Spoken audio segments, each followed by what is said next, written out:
Ready and start. The cooperative movement certainly needs reform and revitalization. Beset by political interference, many cooperative societies do not hold elections regularly, while some are superseded frequently. The 97th Constitution Amendment, which came into effect in 2012, was a major step towards the infusion autonomy, democratic functioning, and professional management.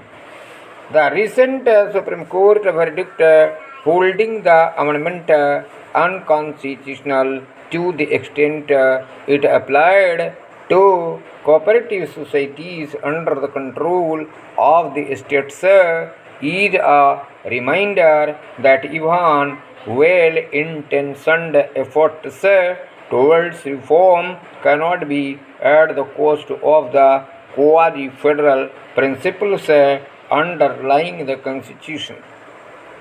The amendment added Part 9b to the Constitution concerning cooperative societies.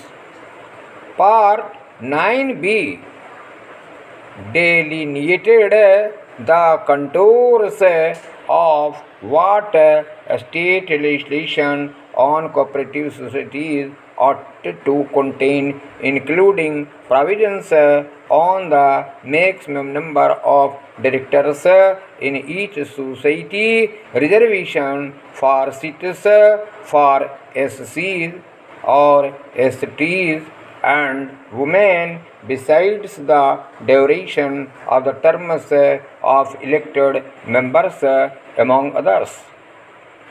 The question before the court was whether the 97th Amendment impacted the legislative domain of the state legislatures and therefore required ratification by half the legislatures in addition to the required two-thirds majority in Parliament.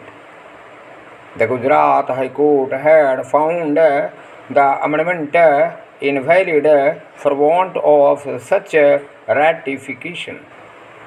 The Supreme Court, by a 2:1 majority, upheld the judgment holding the amendment invalid, but only in relation to cooperatives under the states. The elaborate amendment would hold good for multi-state cooperative societies on which Parliament was competent to enact laws. A significant limitation on Parliament's amending power in the requirement that certain kinds of amendments to the Constitution must be ratified by 50% of the state legislatures. The Union government believed that as the subject of cooperative societies in the state list was not altered in any way by the 97th Amendment, and that it only outlined guidelines on any law on cooperatives that the assemblies may enact, the ratification was not necessary. A key principle from the judgment is that the ratification requirement will apply if there is any attempt to fetter the state legislatures in any way while enacting a law in their own domain, even if there is no attempt to alter the distribution of legislative powers between the Union and states.